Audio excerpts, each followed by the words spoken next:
मैं हूँ स्नेहा सिंह, पटकथा चैनल से आप सबका बहुत बहुत स्वागत करती हूँ। आज 11 है, मतलब एकादशी, और एकादशी है, आज विष्णु भगवान का दिन है।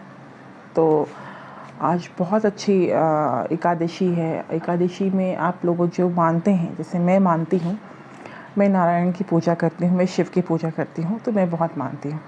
जैसे मैं प्रदोष भी मानती हूँ, जो त्रयोदशी आती है, जो 2 दिन के बाद आएगी। तो जो लोग भी मानते हैं या विष्णु भगवान की पूजा करते हैं, वो आज के दिन चावल ना खाएं, एकादशी के दिन चावल ना खाएं। जैसे मेरी माँ जो हैं, मेरी माँ जो वो उन्होंने अभी एकादशी को स्थापित कर लिया, तो बिठा दिया है, लेकिन वो बहुत दिन से एकादशी करते हैं, मतलब करते आई हैं काफ़ी दिन से। एकादशी से मुझे याद आया कि जिनकी भी माँ एकादशी करती है ना, वो एकादशी का व्रत इतना अच्छा होता है, खुद के लिए होता है। उनके घर में चावल नहीं बनता है, या फिर जनरली लोग नहीं खाते हैं। लेकिन अगर आपके घर में नहीं मानते हैं और आपका मतलब विश्वास पक्का है, तो एटलीस्ट आप मत खाइए एकादशी के दिन। एकादशी के दिन चावल नहीं खाना है, कोई भी खीर या किसी भी तरह का।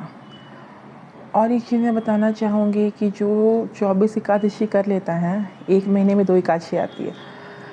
अगर आप वो 24 एकादशी कर लेंगे ना, तो फिर आप जो बोलते हैं आपको वाक सिद्धि हो जाती है। फिर आप जो बोलते हैं वो सच हो जाता है। और अगर आप ये जेठ का एकादशी कर लेते हैं, जो कि निर्जला, तो क्या ही कहने, वो करीब आपको बाकी एकादशी के बराबर फल मिलता है, अगर निर्जला करते हैं, बिना पानी बिना अन्न के। तो चलिए, आज का जो वीडियो मैंने आज के मतलब दिन जो बना रही हूँ, आपके लाई हूँ, वो मैं 19 मई मतलब 19 मई 2023 जो आने वाली है, उसके लिए बना रही हूँ। क्यों बना रही हूँ? एकादशी कल भी रहेगी दोस्तों, कल भी एकादशी तिथि लग रही है। लेकिन उस दिन के लिए मैं अभी से इसलिए बता रही हूँ क्योंकि बहुत सारे उपाय हैं। अगर आप करना चाहें तो आप कर सकते हैं। 19 मई के बहुत सारे उपाय हैं, मैं यही आपको बताना चाह रही हूँ। देखिए, उस दिन गजकेसरी योग लग रहा है, ठीक है, जो कि नेम फेम दिलाता है, आपको करीचियस बनाता है, मतलब आप बहुत बहादुर बनते हैं, आपकी नाम और मतलब ख्याति में वृद्धि होती है। और दूसरा है शस्य योग, शस्य राजयोग। शस्य राजयोग का उदाहरण मैं दे सकती हूँ शाहरुख खान। जब शनि बहुत अच्छा हो कुंडली में और राजयोग दे रहा हो ना, तो उसे शस्य, ऐसे 5 राजयोग में से एक है ये, 5 महाराजयोग में से एक शस्य योग भी है। तो उस दिन ये भी लग रहा है। अब मेरी बात सुनिए, उस दिन पूजा का समय है 7:19 से लेके 10:42, मतलब 10:42 तक। ये बहुत ही शुभ मुहूर्त है। आप चाहे जितनी सुहागिनी है, आप इसमें पूजा कीजिए, बहुत अच्छा मुहूर्त है।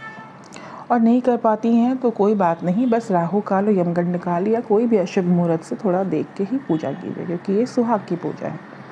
किसी भी चीज़ में उस काल में पूजा नहीं करनी चाहिए। अब चंद्रमा गुरु के साथ उस दिन मेष राशि में प्रवेश करेगा, तो उस दिन मेष राशि में आएंगे, तो वो गजकेसरी योग मैंने आपको बता दिया लग रहा है। अब उस दिन के दिन आप जो भी उपाय करेंगे, सोचिए वो कितना कारगर होगा। तो चलिए, आज मैं बताती हूँ आपके उसके उपाय कि उस दिन आपको क्या करना है। जिन महिलाओं को, देखिए, जीवन में ऐसे बहुत सारे लोग हैं जिनको बहुत अच्छा वैवाहिक जीवन नहीं मिलता है। ये सारे उनके पिछले कर्म पर डिपेंड करता है। कुछ लोग ऐसे होते हैं जो पूजा पाठ भी नहीं करते हैं, कुछ नहीं करते हैं, लेकिन उनका लाइफ इतना अच्छा होता है, या उनके वैवाहिक जीवन इतने अच्छे होते हैं कि आपको देख के लगेगा कि उनका जीवन इतना अच्छा क्यों है। लेकिन वो सब आपके कर्म के फल होते हैं, और पिछले जन्म में आपने जो किया है वो सब कुछ आपको उसके हिसाब से आपकी गृहस्थिति होती है। तो जिन भी ऐसी महिला, लेकिन हमारे शास्त्र में क्या है ना, हर प्रॉब्लम का निदान है। देखिए, बहुत तो नहीं भाग्य बदलेगा, लेकिन भाग्य बदलता है। ऐसा नहीं है कि आज आपका बहुत ही नहीं है तो बहुत समय लगता है। जैसे समय रिलेशन मतलब आपकी दूरी में लगता है ना, वैसे पास आने में भी लगता है। लेकिन आप करके देखिए, बहुत मज़ेदार चीज़ है। इसको कीजिएगा, आपको बहुत फेथ और ट्रस्ट के साथ करना है, विश्वास के साथ करना है। देखिए कितना फलित होता है।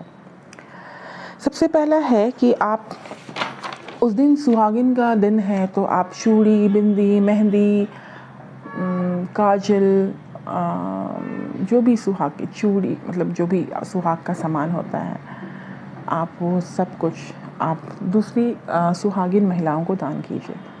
दान में से एक्सचेंज कीजिए, जैसे कि जेठानी हो, देवरानी हो, ननद हो, सास हो, आपकी बगल में कोई फ्रेंड रहती हो जो मैरिड हो, तो जब आप देते हैं ना तो सुहाग बढ़ता है। क्या होता है कि हम सुहाग का सामान दान करते हैं तो सुहाग बढ़ता है। तो हमें इस दिन तो ज़रूर ही दान करना चाहिए। बहुत लोग साड़ी कपड़ा भी दान करते हैं, क्योंकि इस दिन अमावस का दिन है। इस दिन आप घड़ा, आप मतलब आप किसी भी गरीब को घड़ा और सत्तू इस तरह की चीज़ भी दान कर सकते हैं। क्यों? क्योंकि जब सत्यवान जी के प्राण गए थे, जब माता सावित्री इसी दिन प्राण गए थे, फिर पूर्णिमा को प्राण आते हैं। वो जो दूसरा वट सावित्री होता है वो गुजरात और महाराष्ट्र में मनाते हैं, और ये जो वट सावित्री है ये हम बिहार, यूपी, झारखंड में आप देखेंगे हम इस दिन मनाते हैं। अगर आप इस समय करने लायक नहीं हैं तो आप उस समय भी व्रत रख सकती हैं। तो सुनिए होता क्या है एक्चुअली, वो बहुत उनके पति के प्राण जब चले गए थे तो वो अपने ना, हम कैसे मतलब पंखा करते हैं ना, उसमें पंखा हिलाना होता है पेड़ को, फिर हम घर में आके पति को ही पंखा हिलाते हैं।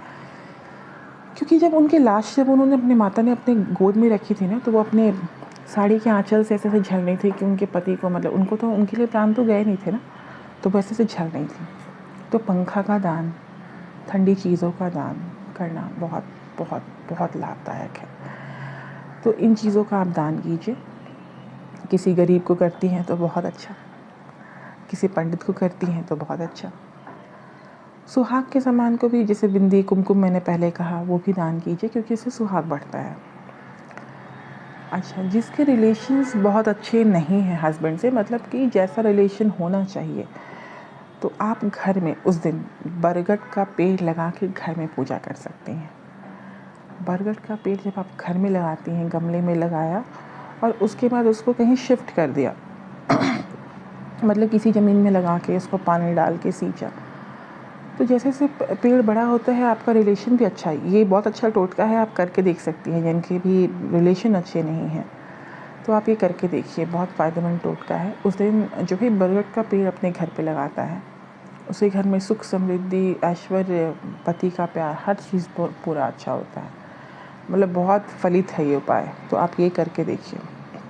अच्छा, अगर किसी के पति का स्वास्थ्य बहुत ख़राब है तो वो क्या कर सकते हैं, जब आप वट सावित्री करते हैं और जब आप कच्चे धागे से फेरे लगाते हैं ना, तो उस फेरे में आप देखिए वहाँ पे क्या है, ब्रह्मा, विष्णु, महेश, तीनों भगवान का आशीर्वाद होता है इसमें।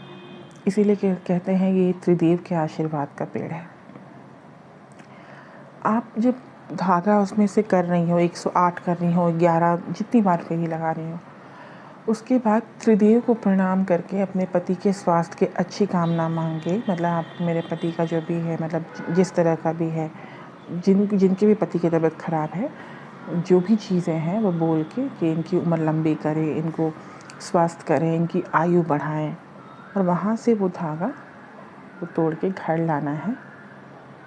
घर में जो आपका बेड होगा, जहाँ पे आप और आपके हस्बैंड सोते हैं, वहाँ पे जब एक तो आप पत्ता यहाँ लगाती हैं माथे में उस दिन, बड़ का पत्ता, और वो रस्सी जो आप सूत लाएंगे, वो सूत आप बिस्तर पे, ऐसा होना चाहिए कि दोनों साइड बिस्तर के 4 पाया है, कम से कम 2 पाया उसमें बन जाए। जैसे आप और आपके हस्बैंड ऐसे सोते हैं तो ये पूरा यहाँ भी बांधा और फिर यहाँ भी बांधा, ठीक है, ऐसे बांध के, और एक जो बरगद के जो पत्ते होते हैं आपने यहाँ लगाया और एक अपने बिस्तर पे रखना चाहिए। और जब वो लेके आइएगा तो आप भगवान से प्रेयर कीजिएगा कि भगवान मुझे, मेरे पति को दीर्घायु कीजिए, उनको स्वस्थ कीजिए। और ये करके विष्णु भगवान से प्रणाम करके, क्योंकि विष्णु भगवान पालनहार हैं, वो सबकी रक्षा करते हैं, तो उनसे उनका कोई भी मंत्र, ओम नमो भगवते वासुदेवाय या शांताकारं भुजगशयनं पद्मनाभं सुरेश्वरम, किसी भी मंत्र को आप पढ़ के आप वो पूजा करके वो ला के सूट बांध सकती हैं। एक तो ये उपाय हो गया। दूसरा उपाय उस दिन ये करना है कि मान लीजिए कि अगर आपको लगता है कि आपके और आपके पति के रिलेशन बहुत अच्छे हैं और अचानक से कुछ खटक रहा हो, आपको लगे कि नज़र लग गई हो, तो आप क्या कर सकते हैं, आप फिटकरी पति पे सर से पैर तक 21 बार घुमा के, 21 बार अपने ऊपर से पूरे नीचे ऐसे घुमा के, या फिर आपका और आपके पति का कोई शादी का फ़ोटोग्राफ हो जिसमें सर से लेके पाँव तक वो पूरे तरफ घुमा के, दोनों में से कोई भी चीज़ कर सकती हैं।